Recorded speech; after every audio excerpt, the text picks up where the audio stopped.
We're joined now by Dr. Ann McKee of the CTE Center at Boston University. She's the director of the center. She's also the chief of neuropathology at VA Boston Healthcare System. Dr. McKee, what do these results that you published Monday, what do they tell us about CTE and young athletes? Well, they tell us that CTE is a risk for young athletes who play only amateur sports. I think there's been a lot of press and a lot of acceptance that CTE can affect older professional elite American football players and boxers, ice hockey players. But this is the first time we've reported that CTE can be the result of contact sport play at amateur levels, high school and football, and not just American football, but soccer, rugby, ice hockey, and even amateur wrestling. These 152 young athletes, Dr. McKee, who were they and how did they die? Well, I run a brain bank. It's a brain donation service to families who reach out to us who want the brain examined from their loved ones. Because it's a brain donation program, parents and siblings most often reach out about symptomatic next of kin. So they witness some symptoms in their next of kin, and in this particular study, they died accidentally. Some of the most common cause of death across the board was suicide followed by unintentional overdose. And the death is often quite shocking, and the family wants to answers. They want to know why this happened. So they reach out to us and rearrange a brain donation. And over the course of the next 6 or 8 months, we perform a very comprehensive pathological examination on the brain, and we do an extensive interview with the next of kin to understand what the individual was like during life. The athletes who were studied, as you said, their families reported that all of them had clinical symptoms such as depression, but 59% did not turn out to have CTE. What are the implications of that finding?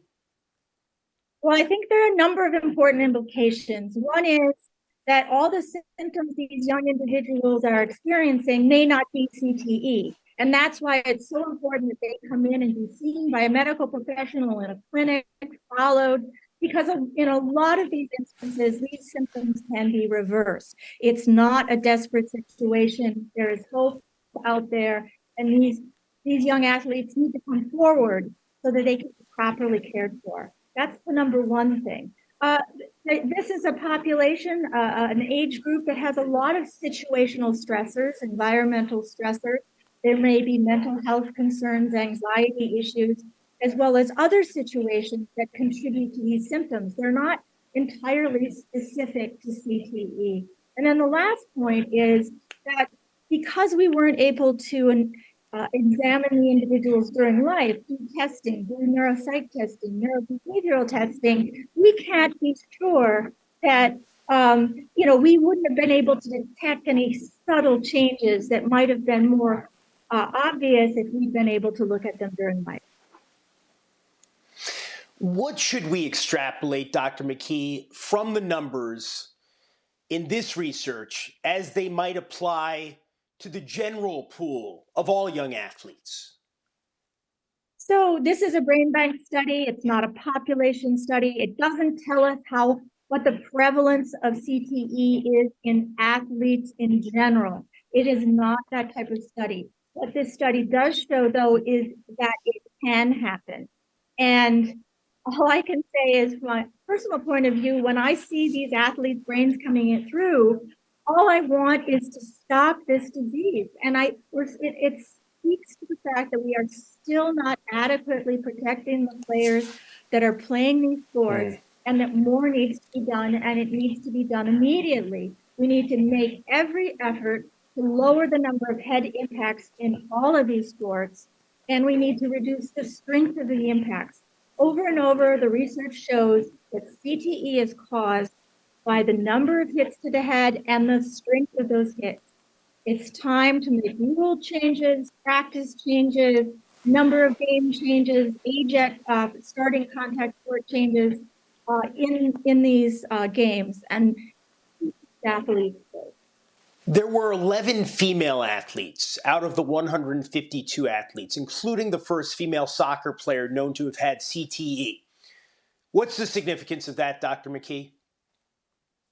Well, obviously, we'd like to get more female brain donors. We'd like to get closer to 50%. We only had 7%, 11 females, as you said.